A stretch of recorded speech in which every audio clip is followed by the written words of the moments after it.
शाम के 6 बज चुके हैं। आज बड़ा दिन है। जी हां, बंगाल में ममता बनर्जी ट्रिपल हैट्रिक के साथ वापस है। मैं हूं रोहित राकेश टंडन, आप देख रहे हैं इंडिया न्यूज और खास पेशकश आपको बता रहे हैं कि बंगाल क्या होना है। कुछ ही देर में ममता बनर्जी की प्रेस कॉन्फ्रेंस भी है। क्या कुछ ममता बनर्जी करेंगी? वर्चुअल प्रेस कॉन्फ्रेंस है, अपील कर दी है, कोई विजय जुलूस मत निकालिए। देश के जितना विपक्ष है लगातार ममता बनर्जी को बधाई दे रहा है। इस पूरे 1 घंटे में समझेंगे कि ममता बनर्जी क्या कहती हैं, मैसेज क्या होता है, विपक्ष के लिए मैसेज क्या होता है, सरकार को कैसे आड़े हाथों लेती हैं, जीत का जश्न ना बनाने की अपील करी है। पश्चिम बंगाल चुनाव के रुझानों में टीएमसी की बल्ले बल्ले है। टीएमसी तीसरी बार बंगाल में सरकार बनाने जा रही है, लेकिन ममता बनर्जी की हैट्रिक सीधे सीधे राहुल गांधी को टेंशन भी दे सकती है। इस जीत के बाद दीदी विपक्ष का सबसे बड़ा चेहरा बन जाएगी और विपक्ष में ममता की टक्कर कोई नेता ऐसा भी बचा नहीं है। ऐसे में 10 जनपद के माथे पर बल पड़ सकता है। राहुल के अलावा अगर बाकी चेहरों पर गौर किए तो एसपी प्रमुख अखिलेश यादव, बीएसपी प्रमुख मायावती, जेडीएस के अगुवाई एचडी कुमारस्वामी, लेफ्ट के सीताराम येचुरी, तमाम नेताओं में से कोई भी छत्रप नहीं है जो बीजेपी के सामने अपनी ताकत दिखा पाए। लेकिन ममता बनर्जी है जो सीधे मुकाबले में बीजेपी को परास्त करती हुई दिख रही है। ममता की बढ़ती शक्ति से क्या कांग्रेस का चिंतित होना लाजमी है? इस पर भी हम डिस्कशन करेंगे। एक बड़ा पैनल हमारे साथ होगा। यानी आज की जीत एक तरफ तो बीजेपी के लिए एक सबक है कि आप हर चुनाव नहीं जीत सकते हैं, और दूसरी तरफ कांग्रेस के लिए और खासतौर से राहुल गांधी के लिए जो कि एक्टिव पॉलिटिक्स में है। मैं सोनिया गांधी को बहुत एक्टिव पॉलिटिक्स में फिलहाल नहीं मानता हूं उम्र के कारण। राहुल गांधी के लिए भी टेंशन होगी कि क्या विपक्ष यूपीए का फॉर्मेशन फिर से होगा, जो बार बार लोग कहते हैं। आपको कुछ ग्राफिक्स दिखाए थे, दीदी के मददगार कौन है? क्या टीएमसी की हैट्रिक में लेफ्ट और कांग्रेस का भी एक बड़ा हाथ है? लेफ्ट और कांग्रेस ने अपने वोट को टीएमसी में ट्रांसफर कराया। मोदी विरोध में कांग्रेस और लेफ्ट ने अपना वजूद मिटाया। कांग्रेस और लेफ्ट के कैडर ने ममता को दी संजीवनी, यानी वोट ट्रांसफर करा दिया। राहुल गांधी ने बंगाल में सिर्फ एक रैली करी, बार बार उठ रहा है। क्या राहुल ने पुशबैक दिया ममता को? आप जीतिए, हम आपके साथ हैं, कोई बात नहीं। आप मोदी से लड़ रहे हैं, हम अपने आप को कुर्बान कर देंगे, मोदी को जीतने नहीं देंगे।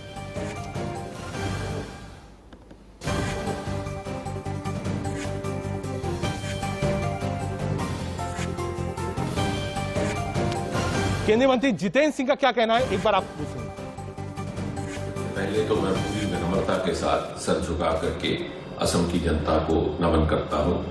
उन्होंने हमारे परिश्रम और जिस प्रकार लगातार पिछले 7 वर्षों से, जब से श्री नरेंद्र मोदी जी ने प्रधानमंत्री के रूप में देश की कमान संभाली और ये आह्वान किया कि हमने पूर्वोत्तर क्षेत्र को और प्रत्येक प्रदेश को, जिसमें असम सबसे प्रमुख प्रदेश है, विकसित करके उसे दूसरे प्रदेशों के स्तर पर लाना है। उसके बाद दिन रात हमारे कार्यकर्ता ने मेहनत की है, लोगों के बीच रहे हैं, उनके दुख सुख में उनके साथ रहे हैं। और वो असम जो पहले अगर खबरों में आता तो केवल इसलिए कि वहां कोई इंसर्जेंसी का वाकया हुआ है या कोई एनकाउंटर हुआ है या रोड ब्लॉकेट हुआ है, आज वहां एक के बाद एक विकास के कार्य हुए। लोगों ने इस बदलती हुई तस्वीर को देखा है, सराहा है, और इसलिए उन्होंने फिर से हमें भारी बहुमत से एक बार पुनः सेवा करने का अवसर दिया। और उनको ये भी एहसास हुआ है कि यदि भाजपा नेतृत्व की सरकार प्रदेश में हो और भाजपा नेतृत्व की मोदी सरकार केंद्र में हो तो किस प्रकार एक परफेक्ट समन्वय के साथ उनको लाभ प्राप्त होता है।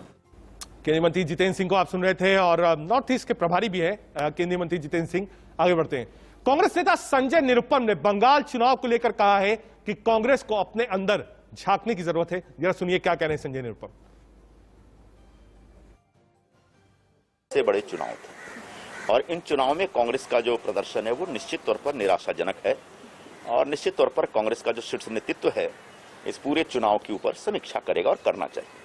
मेरे मन में 1-2 सवाल हैं।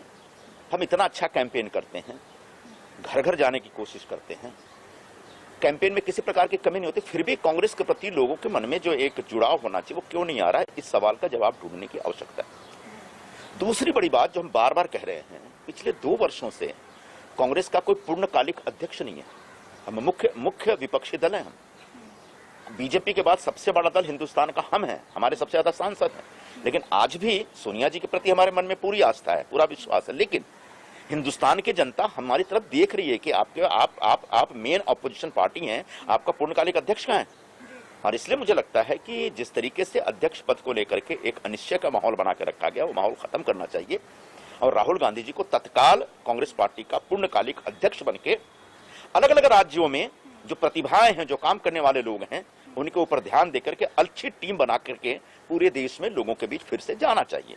जो एआईसीसी का अपना एक मॉडल है हमारा, वो वर्षों पुराना है, उस मॉडल की भी समीक्षा करने की आवश्यकता है। क्या उस मॉडल का कोई ऐसा प्रभाव पड़ रहा है या दुष्प्रभाव पड़ रहा है जिसका नतीजा चुनाव में हमारे खिलाफ जा रहा है? इन सारे विषयों पे और भी बहुत सारे विषय हैं। जो महाराष्ट्र में गठबंधन हुआ, उस गठबंधन में हमने जिस प्रकार के समझौते किए हैं वैचारिक तौर पर, उसका नतीजा बिहार में भी दिखा, बंगाल में भी दिख रहा है, असम में भी दिखा, केरल में भी दिख रहा है आपको।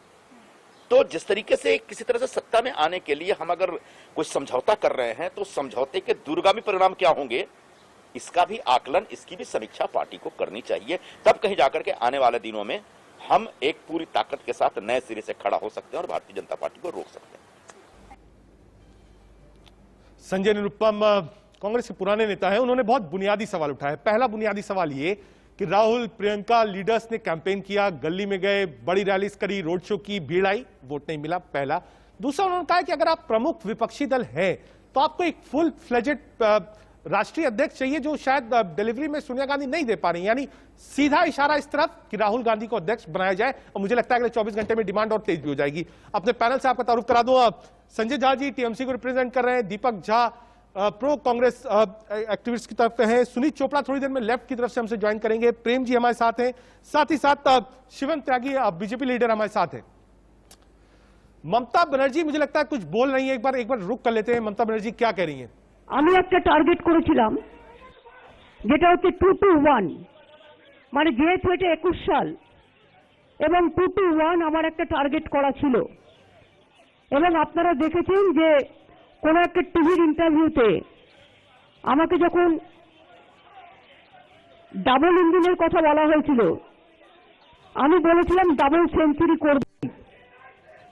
এবং আজকে আমরা এই জন্য মানুষকে ধন্যবাদ জানাচ্ছি। বাংলার জয় হয়েছে, বাংলার মানুষের জয় হয়েছে, বাংলার মা বোনের জয় হয়েছে, বাংলার ভাই বোনদের জয় হয়েছে, সম্প্রীতির জয় হয়েছে, সংহতির জয় হয়েছে। বাংলা আজকে সারা ভারতবর্ষকে বাঁচিয়ে দিয়েছে। বাংলার এই জয় সারা ভারতবর্ষের মানুষকে আমরা অভিনন্দন জানাচ্ছি। এবং বাংলার এই জয় ল্যান্ডস্লাইড ভিক্টরি, এত অডসের বিরুদ্ধে লড়াই করে পুরো central government, total agency, election commission আমাদের সাথে খুব রূঢ় ব্যবহার করেছেন। তা সত্ত্বেও মনে রাখবেন, মানুষের এই জয় বাংলাকে শুধু বাঁচিয়ে দিয়েছে তাই নয়, মনুষ্যত্বকে বাঁচিয়ে দিয়েছে, মানবিকতাকে বাঁচিয়ে দিয়েছে, বাংলার মানুষকে বাঁচিয়ে দিয়েছে বলে আমি মনে করি। আমি এখনো বলি, এই ইলেকশনে দুটো স্লোগান খুব কাজে লেগেছে, আমার ছোট ছোট ভাই বোনেরাও দিয়েছেন, খেলা হবে আর জয় বাংলা। তাদের সকলকে আমি, সত্যিই খেলা হয়েছে এবং খেলা শেষে আমরা জিতেছি, এই জন্য আমি তাদের অভিনন্দন জানাবো। এবং আমি নিজে 50,000 ফুটবল গ্রাম বাংলার বুকে আমাদের দলের পক্ষ থেকে গরিব গরিব ক্লাবগুলোকে ডিস্ট্রিবিউশন করব। আমার ফার্স্ট প্রায়োরিটি এখন হবে, যেহেতু covid is my first priority, কোভিডটা বাড়ছে, আমরা কদিন ধরে কাজ করছিলাম এবং করছি। কোভিডের জন্য আমাকে ইমিডিয়েট কাজ শুরু করতে হবে, আমি অলরেডি করছি, আমাদের অফিসাররাও করছেন। এবং কোভিডের জন্যই আমরা বড় আকারে শপথ গ্রহণ অনুষ্ঠান করব না, এত ল্যান্ডস্লাইড ভিক্টরি হওয়া সত্ত্বেও। আমরা ছোট্ট অনুষ্ঠানের মধ্যে দিয়ে আমরা কবে শপথ নেব আপনাদের বলে দেব। আর দুই হচ্ছে যে আমি মনে করি কবে বিধানসভা ডাকবো সেটাও আমরা বলে দেব। এই ল্যান্ডস্লাইড ভিক্টরির পরে আর কোনো কারোর মুখে কোনো কথা মানায় না মানুষ ছাড়া। মানুষের কাছে আমরা কৃতজ্ঞ, এবং মানুষ এত দিয়েছে বলেই আজ যখন কোভিডে মানুষ আজকে বিশেষ করে ভয় পাচ্ছেন, সেই সময়টা বলবো এই ঝড়ও আমরা সামলে দেব। শুধু অনুরোধ করব, সবুজের ঝড়ে কোভিডের ঝড়ও আমরা সামলে দেব। শুধু আমরা এটুকু বলবো, ভাই এত কথা বললে কি করে হবে, কোভিডের ঝড়ে সামলে দেব। এবং এটুকু আমি নিশ্চয়ই বলবো, বিনা পয়সায় ভ্যাকসিন আমরা সবাইকে দেব। এবং আমি আজকের দিনে সেন্ট্রাল গভর্নমেন্টকে রিকোয়েস্ট করব, সারা ভারতবর্ষের 140 কোটি লোকের কাছে ইমিডিয়েট ফ্রি ভ্যাকসিন পৌঁছে দেওয়ার জন্য। এবং তা যদি না দেয় তাহলে আমি কিন্তু আগামী দিন গান্ধী মূর্তির সামনে আমি আমার অহিংসা আন্দোলন আমি শুরু করব। আমি এখনো মনে করি সব রাজ্যরাই আমাদের অভিনন্দন জানিয়েছেন। আই এম সো হ্যাপি, এবং আমার মতো হ্যাপি আজকে আর কেউ নেই, এবং এতটা পাবো আমরা ভাবতেও পারিনি। মানুষ ঢেলে দিয়েছেন এবং মা বোনেরা ঢেলে দিয়েছেন, আমার সংখ্যালঘু ভাই বোনেরাও ঢেলে দিয়েছেন, এমনকি কিছু কিছু জায়গায় যেভাবে ল্যান্ডস্লাইড ভিত্তি করে দিয়েছেন তার কোনো তুলনাই হয় না। আমরা প্রত্যেকে তৃণমূল কংগ্রেস পরিবার মানুষের কাছে খুব কৃতজ্ঞ। আমার শুধু একটা অনুরোধ থাকবে, আবেদন থাকবে আমার তৃণমূল কংগ্রেস কর্মীদের কাছে, আপনারা এত কাজ করেছেন, এত খেটেছেন, চিন্তার কোনো কারণ নেই। আপনারা দয়া করে এই কোভিডের সময়ে বিজয় মিছিলটা না করলে ভালো। আমরা বিজয় মিছিলের দিন পরে ঘোষণা করব, কোভিড কমে গেলে এটা খুব বড় বিজয় মিছিল হবে এবং সেই বিজয় মিছিল আমরা ব্রিগেড প্যারেড গ্রাউন্ডে করব। আমি এটা পরে ঘোষণা করে দেব। এখন আপাতত বিজয় মিছিল না করে, ভিক্টরি প্রসেশন না করে আসুন আমরা কোভিড নিয়ে মানুষের পাশে দাঁড়াই, আর যারা আমাদের ভোট দিয়েছে তাদের আমরা সম্পূর্ণভাবে সমর্থন করি এবং তাদের পাশে থেকে আমরা সবাইকে বাঁচাই, আমরা সবার পাশে থাকি। আমি এইটুকু আজ পর্যন্ত বলবো, এবং salute to my nation also, salute to my Bengal people also, salute to my motherland, salute to my all the people from Bengal and all the people from all over the country. Now, Bengal saved the country. I am proud to say that Bengal saved the country, and we are proud of it. And regarding oath-taking ceremony, we will do a very small way because COVID is in process. And I appeal to all of my workers not to go for any victory rally or anything right now, because we will do the victory rally after the COVID situation is over. And now we have to work for COVID, and I will request the central government to give free vaccine to all the peoples, 140 crores people. It is a matter of only 30,000 crores. So 30,000 crores is nothing for a central government, and they have the Reserve Bank and they have the other capacity. So if not, then I will start my movement. I will fight for COVID and fight as a street corner. I will start my Ahimsa movement in front of Gandhi statue also. Today I just said all this. So many people, they congratulated us. We are so grateful. Individually, I am going to thank them, but collectively also I am telling, we are thankful and our humble regards to everybody, everyone and everybody. So please give us blessings. You have seen that how money power, muscle power, mafia power, and election commission, I must say, how they fought with us, just like a BJP spokesperson. Even really I am sorry, when I raised the issue for Nandigram, you people didn't believe that how they looted. You see, the other state, full of state given one mandate, and one constituency, can they give the other mandate? Is it possible? It is not. It is totally, they were stopped surveillance, they have stopped survivor about 3 hours, they announced the winning, and after that they are saying something. So this is some looting is going on, some cheating is going on. We will fight in the court case, we will file the court case, and we will fight for that. That is only one seat, we don't mind for that, because Bengal won the match. And it is that my target was 2-1. You know, my two candidates will be winning later on, because Murshidabad, 2 seats, the election is not taking place, it is on 16. Both the seats are our MLA. And Kharda also, we lost Kajol Sinha. That seat also he won. There also we have to go for election. That seat also we have to go for election. And so I think that 2-1 will cross. Let us cross the fingers. And I must congratulate my people, all the people. And I am grateful to my Bengal people, and whatever we have given the commitment to the people, we will fulfill all the commitment. And don't worry for Nandigram, forget one thing, for struggle you have to sacrifice something. I struggle for Nandigram because I fought a movement, so I have forgotten now.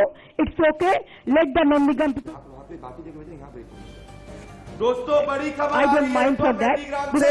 Nandigram It's a match, it is nothing. So we won. more than 2-1 seat. That is a landslide victory, and BJP has lost the election, and they have played so many dirty politics, dirty tricks. Even all the officers are saying, with high officials, you are under watch, you are under watch, you are under watch. I know each and everything. So it's okay that we have faced the horrible situation, we have faced the horror of the election commission, but ultimately I'll go to constitution bench, because whatever they have done for this time in Bengal, the bias, in the bias way, if you tolerate like this, then India, there will be no democracy. I will appeal all the political parties also. We will go jointly to the Supreme Court, and we will ask the Constitution bench. There must be something, some limitation, some Lakshman Rekha for the Election Commission also. Only 3 nominated men, and here the retired officer, they cannot control this country. They have to take care also for the democracy. So আমরা মনে করি গণতন্ত্রের জয় হয়েছে, ভারতবর্ষে বিজেপির ধস নেমেছে। এই ধসই যেন চিরকাল জারি থাকে, আমরা কৃতজ্ঞ মানুষের কাছে। নরেন্দ্র মোদী, অমিত শাহ বারবার বলেছেন ডাবল ইঞ্জিন হবে, আমি বারবার বলেছিলাম ডাবল সেঞ্চুরি করব, এবং দেখেছেন কাদেরটা ভুল কাদেরটা ঠিক। সুতরাং আই এম সো হ্যাপি, এবং আমি মানুষকে কৃতজ্ঞতা জানিয়ে আমার মাথা নত করে বলি, যতদিন বাঁচব প্রাণও ভরিয়ে তৃষা হরিয়ে আরো আরো আরো দাও প্রাণ। আমার মাথা নত করে দাও হে তোমার চরণ ধুলার তলে, সকল অহংকার হে আমার ডুবাও চোখের জলে। আরো যেন মানুষের জন্য কাজ করতে পারি, আরো বেশি করে করতে পারি। আজ থেকে কাজ শুরু হয়ে গেল, এই কাজ চলবে। ভালো থাকবেন সকলে।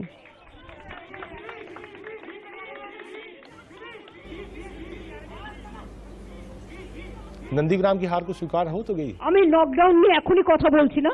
Late me meet my officers, let me take my oath, and then we will discuss into in details. But already they have taken some decision, that is already there, that they have already notified government some decision, and let us help the people. We will be with the people.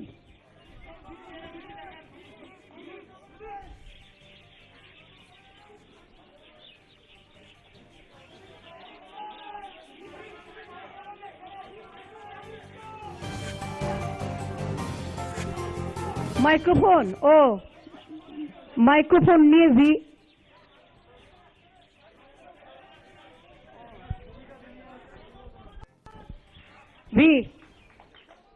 victory of the Bengal people, and victory of the country, and victory of democracy.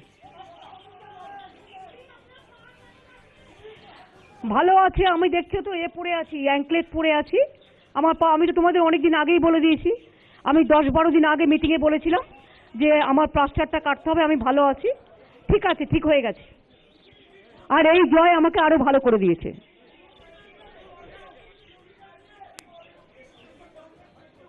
হ্যাঁ, no, not till now, no, I have not received. বলে দেবো, আমাকে একটু পার্টির সাথে কথা বলতে দাও, কথা বলে দিয়ে বলে দেবো।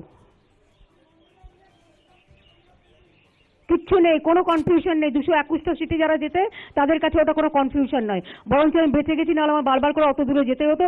ভালোই হয়েছে, মানুষ যা করেছে ভালোর জন্য করেছে। আমি ওদের সালাম জানাই, ওদের আমি সালাম জানাই যে তারা যা রায় দিয়েছে ঠিক আছে, ইটস ওকে। বাট আমি কোর্টে যাব, কারণ আমার কাছে খবর আছে যে ইলেকশন যেটা অ্যানাউন্স করার পরেও তার মধ্যে কিছু কারচুপি হয়েছে। সুতরাং সেই কারচুপিগুলো কি ওটা আমি খুঁজে বের করবো, রিভিউ করবো, এবং কোর্টেও যাব প্রয়োজন হলে। আর আমি এখন একটু মাকালি বাড়ি যাবো, কারণ আমার কমিটমেন্ট ছিল। তৃণমূল কংগ্রেস দল হিসেবে জিতলে আমি, আমাকে ওখানকার পুরোহিতরা বলেছিলেন আপনি কিন্তু ওই দিনই আসবেন। তা আমি বলেছিলাম কথা দিলাম, তো কথা দিলে আমি তো কথা রাখি। সুতরাং আমি একটু যাচ্ছি ওখানে, একটু মাকালি পুজো দেবো, দিয়ে আমি ফিরে আসবো। আর বাদ বাকিগুলো আমরা আমাদের পার্টির মধ্যে কথা বলে আপনাদের জানিয়ে দেবো। কালকে জানিয়ে দেবো, আশা করি কালকে আপনারা 3-3:30 নাগাদ আসুন, আমি জানিয়ে দেবো।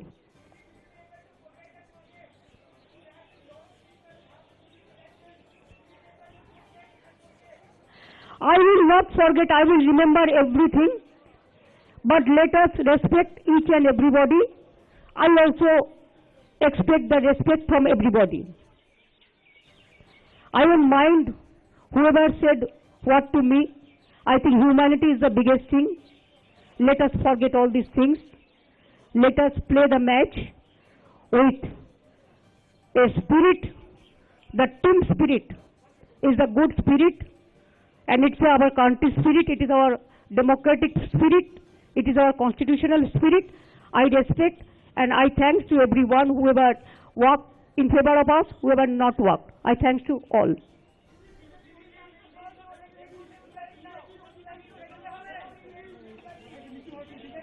শুনতে পাচ্ছি না কি? আরে ওরা তো গোহারা হয়েছে, আবার কি চান? বলেছিল 200-র উপর শিখতে হবে, গোহারা হেরেছে। যারা গোহারা হেরেছে তাদের আর কি বলবেন?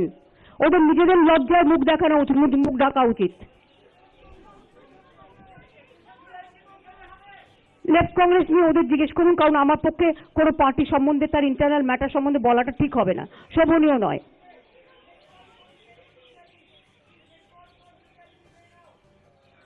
বেঙ্গল শো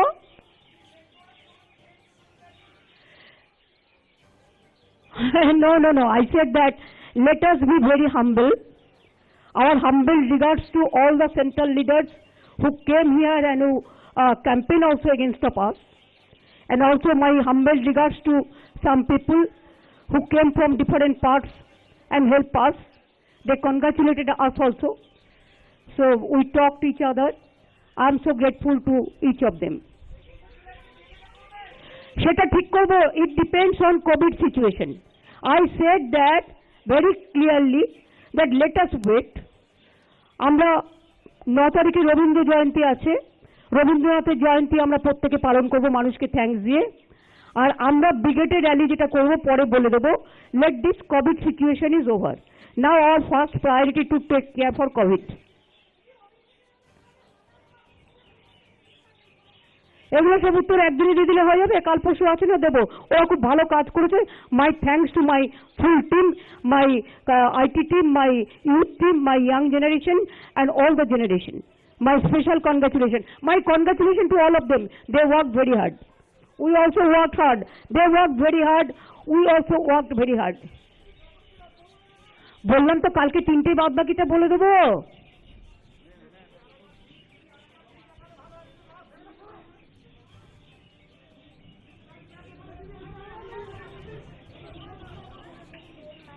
আচ্ছা, আমি সেম মাইন্ড।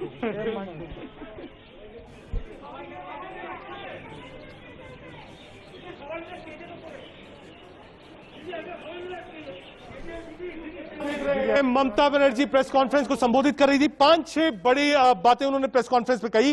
कहा कॉन्स्टिट्यूशनल बेंच आएंगे, इलेक्शन कमीशन ने ठीक से काम नहीं किया है, भेदभाव किया है। फ्री में वैक्सीन लगाने की बात की, कहा केंद्र के साथ काम करेंगे। साथ ही साथ ये भी कहा कि जो जिस तरीके का चुनाव था ये पीपल्स वॉइस का चुनाव था, इसमें यह नहीं है कि आप अपनी बात दूसरों पर थोपे। लेकिन उससे भी बड़ी खबर, इस वक्त की सबसे बड़ी खबर यही है कि ममता बनर्जी ने हार स्वीकार कर ली है। जी हां, रिकाउंटिंग के बाद लगभग 1900 वोटों से ममता बनर्जी हार गई हैं।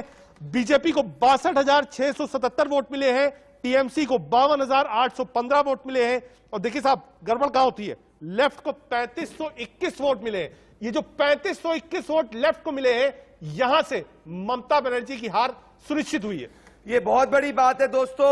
चीफ मिनिस्टर ममता बनर्जी, हम लोग ने हमारे एग्जिट पोल में एक इकलौती सीट ये जो है कह सकते हैं नंदीग्राम कहा था कि ममता बनर्जी हारेगी, और ममता बनर्जी 1980 वोट से हार रही है नंदीग्राम की सीट। तो ये बहुत ऐतिहासिक बात है दोस्तों कि एक पार्टी जिसने अपने 200 से ज्यादा seat chief minister Mamata Banerjee के नाम पे आए, खुद की सीट पे 1980 वोट से हार रही है। ये बहुत अचंभित है। तभी भी मैं अभी कह रहा हूं कि जब नंदीग्राम में हम जो कह रहे हैं वो सही हो रहा है, वो बंगाल में नहीं हो रहा है, मुझे अचंभित करता है वो रिजल्ट।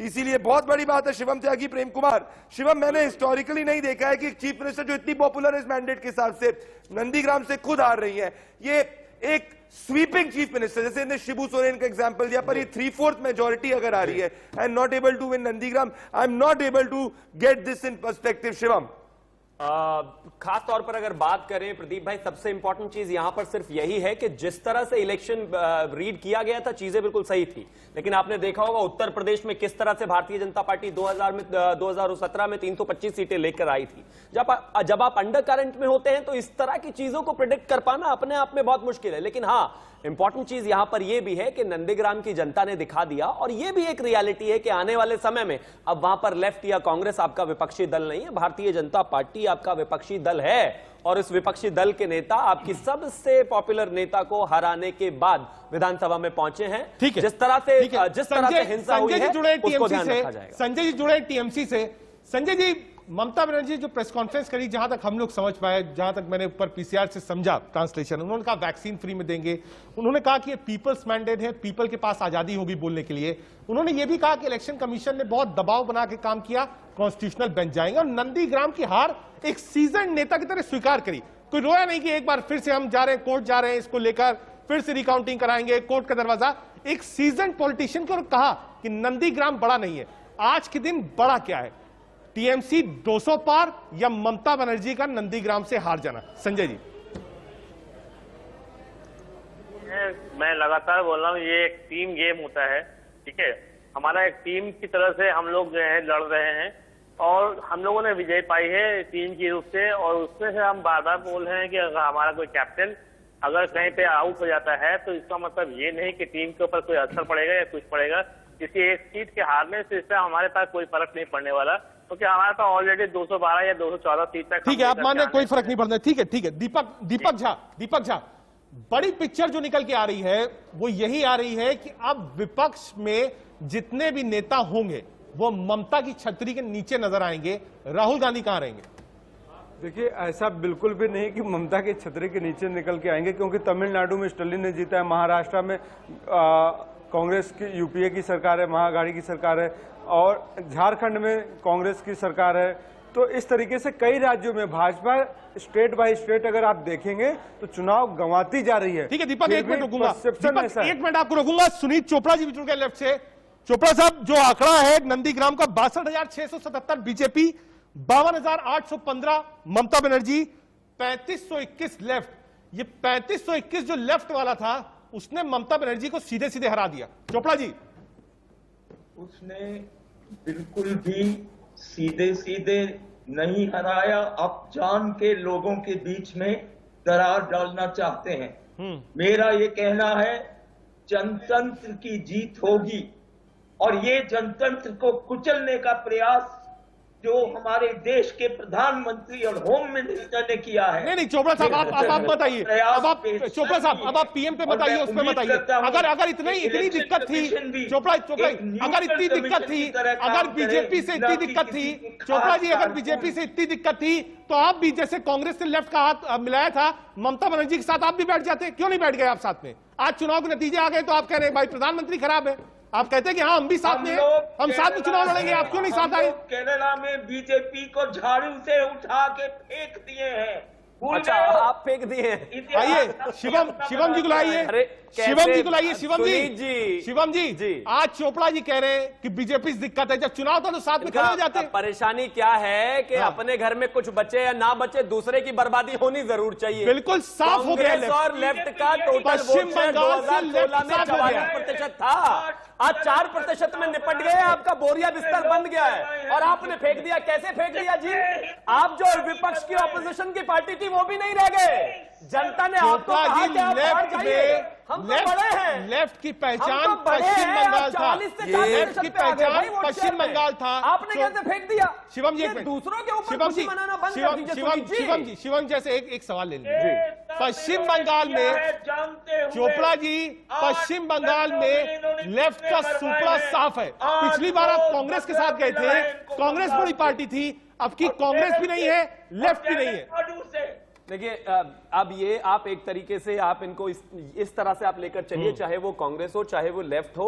लेफ्ट की तो खास तौर पर केरला और उसके बाद थोड़ा बहुत जेएनयू में बचा है। हिंदुस्तान की जनता ने इनको पूरी तरीके से नकार दिया है। खैर वर्ल्ड वाइड ही हर कोई कैपिटलिस्ट बन गया है, तो हालात खराब है। दूसरा, शिवम एक मिनट, प्रदीप भंडारी को लाऊंगा। प्रदीप, हार स्वीकार कर ली ममता बनर्जी ने। ऐसा नहीं है कि वो कह रही हूं हम कोर्ट जा रहे हैं, वो कह रही हूं धान दी, ठीक है इलेक्शन कमीशन अपनी जगह। क्या इसका कोई इंपैक्ट होगा? क्योंकि 200 के पार टीएमसी बंगाल में है और एक तरफ Mamata Banerjee sitting chief minister 2 बार की चुनाव हार जाती हैं।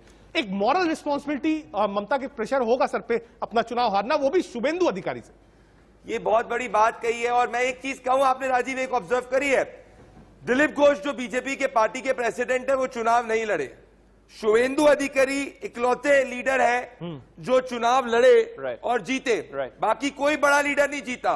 तो शुभेंदु अधिकारी, तो ये एक देखने की बात है कि कैसे Prem Kumar 83 seats is what BJP is getting. Rajiv मैं सच बता रहा हूं, मैं इतने मेरा 19वां चुनाव, हमने असम सही किया, तमिलनाडु क्लोज किया, केरला, पुडुचेरी, मैं नंदीग्राम, जब हम कह रहे प्रेम कुमार थोड़ा एनालाइज करिए, अगर 200 सीट ममता बनर्जी के नाम पे आ रही है और नंदीग्राम की सीट पे 1980 वोट से कैसे पीछे हो सकती है? नंदीग्राम टीएमसी अक्रॉस, अगर लोग टीएमसी को चाह रहे हैं, ममता बनर्जी को चाह रहे हैं, तो नंदीग्राम नहीं चाह रहे। मतलब कुछ इसको बहुत इन डिटेल एनालाइज करने की जरूरत है प्रेम कुमार, बहुत इन डिटेल। देखिए प्रदीप जी, आपको याद होगा कि 27 मार्च को आपने ये प्री पोल किया था, इसी चैनल पर किया था, मैं भी आपके पास साथ मौजूद था, और आपने जब बताया था तो विश्वास नहीं हुआ था। आपने बताया था, मार्च में बता दिया था कि नंदीग्राम से ममता बनर्जी 1500 वोट से हार सकती है। आपने 1500 वोट बताया था, वो आप आज वो बात 1900 नहीं, प्रेम कुमार जी 1900 के आस है, बिल्कुल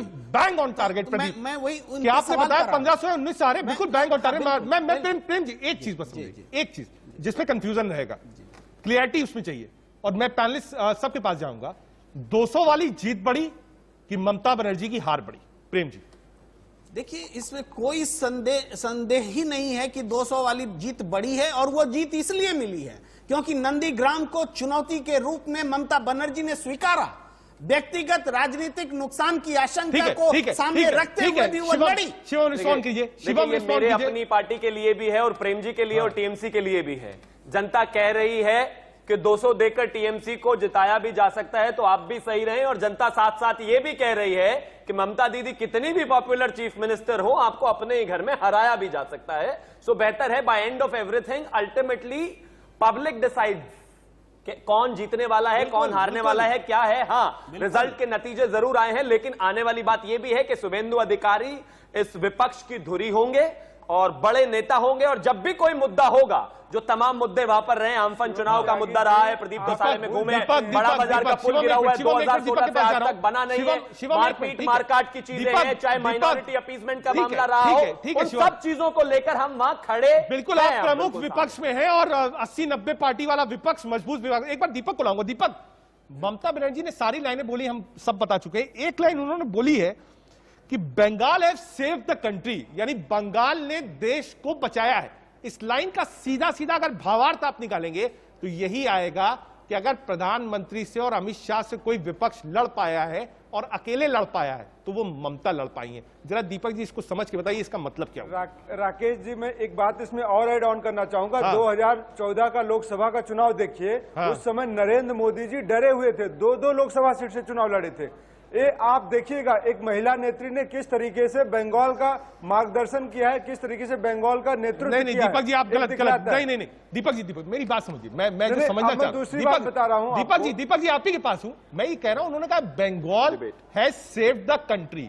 इसका मतलब पूरे देश को बंगाल ने बचाया है, यानी ममता बनर्जी ने बचाया है। क्या ये सीधी लाइन में नहीं समझ में आ रहा है कि हाँ, विपक्ष मान जाओ, मैं ही नेता हूं, लाइन में खड़े हो जाइए, लड़ने दीजिए मोदी से? देखिए, ममता बनर्जी का कहने का ऐसा कोई औचित्य नहीं है। पिछले 2 सालों का आप आंकड़ा उठा के देखिए, भाजपा कितने राज्यों में ये कहना चाहते हैं आपसे सीधा सीधा कि आज मैं ममता दीदी के जीतने की खुशी मनाऊंगा, वो मेरे लीडर को नेता कब माने या ना माने, नेशनल परिप्रेक्ष्य में वो ऑपोजिशन पार्टी बनने की कोशिश करेगी, लेकिन आज मैं बीजेपी की हार से खुश हूं। मेरा परफॉर्मेंस चाहे 0 हो गया, मैं उससे दुखी बिल्कुल नहीं हूं। बता दीजिए, आप सारे के सारे आप चुनाव हार रहे हैं, राज्यों में आप चुनाव हार रहे हैं, राज्यों में चुनाव जीतने का मतलब नहीं होता। मैं क्या कहता हूं सुनिए, एक होती अरे है आप हार और बताइए एक होती है शिवम गुल त्यागी हो जी, जाना। बताइए कितने राज्यों में आप चुनाव माइनस जीते में जा रहे हैं। भारतीय मध्य जनता प्रदेश पार्टी में का चुनाव जीता था। भारतीय दीपक, जनता पार्टी की सरकार नहीं थी दीपक बंगाल में। दीपक दीपक एक मिनट शिवम, एक आप मिनट शिवम पॉजिटिव और प्लस होकर गए हैं। आप नेगेटिव होते जा रहे हो, नीचे जा रहे हो आप ऐसे। और उसके बाद भी ममता शिवम दीदी एक से मिनट, खुश हो। शिवम एक मिनट, दीपक एक मिनट, शिवम एक आपका प्लेन मिनट, नीचे दीपक जा रहा है, नीचे जा रहा है लेकिन कमाल मानेंगे, की बात दीपक है। नहीं मानेंगे, बिल्कुल नहीं मानेंगे। माने ना कम से कम, लेकिन करके आने प्रेम जी वाले को लाऊंगा, चैलेंज को तो देखें। प्रेम जी को दिल्ली बीच में में आने लाऊंगा। की बात कर रही है शिवम ममता एक दीदी, मिनट, लेकिन ये खुश शिवम एक मिनट, प्रेम जी को बीच में लाऊंगा। प्रेम जी ये बताइए, प्रेम जी आप एक लंबे समय से जर्नलिज्म में है और देख रहे हैं राजनीतिक सत्ता को। प्रेम शिवम एक मिनट, दीपक एक मिनट, दीपक दीपक दीपक दीपक दीपक दीपक दीपक एक मिनट। प्रेम जी ऑप्शन क्या बचता है, क्योंकि हार स्वीकार कर दी है, कोर्ट का दरवाजा नहीं खटखटाएंगी। ऑप्शन क्या है? पहला ऑप्शन कल राज्यपाल के पास जाए, प्रमुख नेता है, बताए साहब हमारी पार्टी इतनी सीट जीती है, राज्यपाल धनखड़ साहब उनको बुलाएं, शपथ दिला सकते हैं, पहला। दूसरा, किसी और को शपथ दिलाई जाए। हेमंत विश्व शर्मा कुछ कह रहे हैं, देखिए असम से हेमंत विश्व शर्मा कुछ कह रहे हैं, आपको सुनाते हैं क्या कह रहे हैं हेमंत। 7 साल में यहाँ रेल का कनेक्टिविटी बढ़ा, एयर कनेक्टिविटी बढ़ा, हाईवेज का काम हुआ और साथ साथ में विकास का एक महाकुंभ हुआ। स्टेट गवर्नमेंट भी किया और भारत सरकार ने भी दिल खोल के असम को मदद किया। एक प्रकार में विकास का राजनीति चला, पॉलिटिक्स ऑफ डेवलपमेंट चला असम में। और आज जो सफलता बीजेपी, एजीपी और यूपीपीएल का हाथ में आया है, मैं मानता हूं ये विकास का जो राजनीति का एक दौर असम में चालू हुआ, इसको ही आगे बढ़ाने के लिए लोगों ने जनादेश दिया है। Sir for a while there एक बहुत मेजर जो इशू बन के आ रहा था, that was of the NRC and other things as well, जो ऑपोजिशन बार बार रेज कर रही थी, उस चीज को भी ऐसा लगता है कि कहीं ना कहीं असम की जनता ने उसको जवाब दिया। I think NRC, CA, all these are, you have to look it from a very different angle.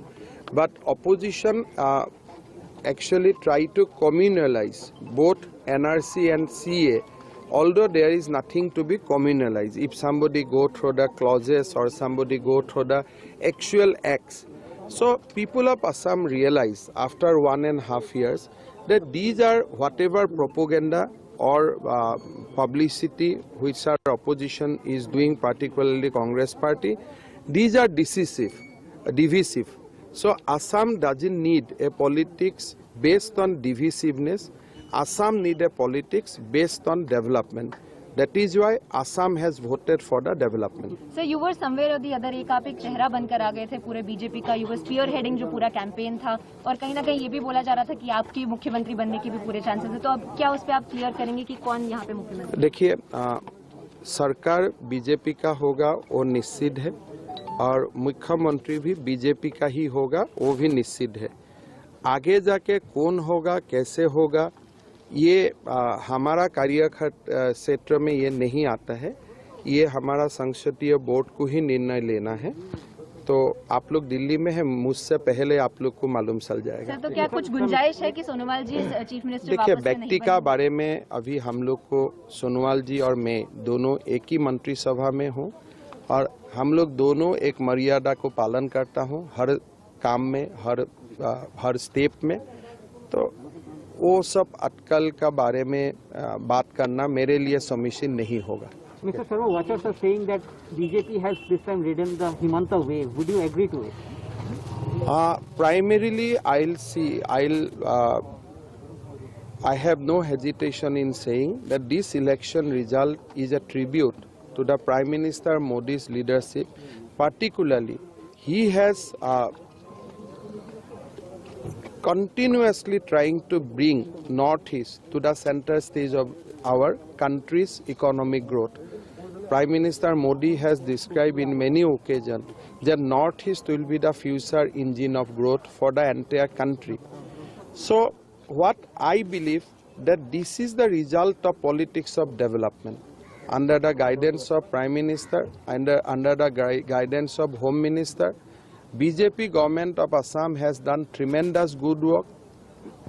Central government has helped us wholeheartedly. We have been able to take the message to the grassroots level that we need a BJP Sarkar for the second time to continue with the development agenda. So this is a victory for the politics of development. ठीक है।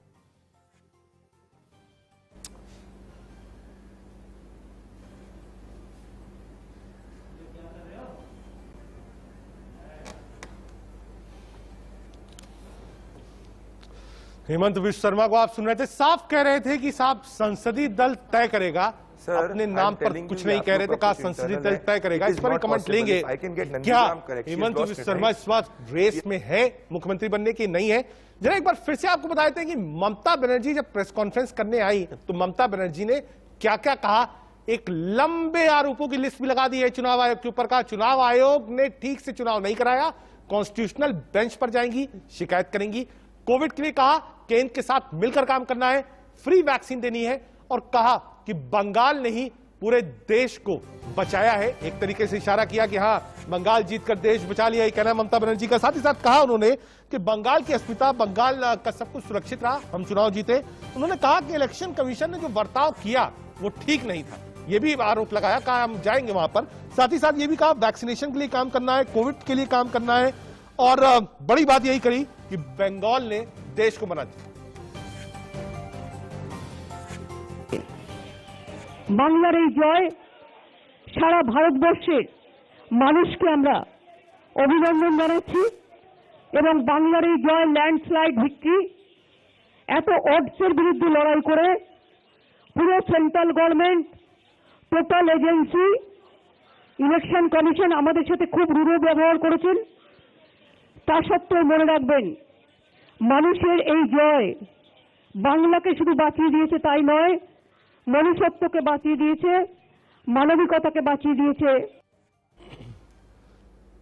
बंगाल ने देश को बचा लिया। इस पे comment लेंगे अपने पैनल से। जरा एक बार रोनित के पास चलते। रोनित, क्या सरगर्मी है सीएम दफ्तर के बाहर, सीएम माफ करिएगा सीएम के घर के बाहर?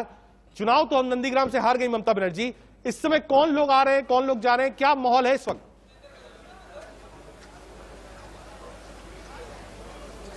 देखिए, ममता बनर्जी के घर के भीतर प्रशांत किशोर, अभिषेक बनर्जी, नयना बनर्जी, अरूप विश्वास, फिराद हकीम, इस तरह के जो लीडर्स, और प्रशांत किशोर भी है अभी ममता बनर्जी के पास। ममता बनर्जी के तरफ क्वेश्चन भी किया गया था कि एक सवाल, सिंपल सा सवाल का जवाब दे दिए रोनित, सिंपल सा, क्योंकि आप वहां पर हैं, बंगाल की राजनीति को जानते हैं, इतने दिन से चुनाव कर रहे हैं, लंबे समय से जर्नलिज्म कर रहे हैं बंगाल का। सबसे आसान सीट ममता बनर्जी के लिए लड़ने की कौन सी होगी, और सबसे करीबी आदमी कौन सा होगा जो ममता बनर्जी के लिए अपनी सीट छोड़ दे?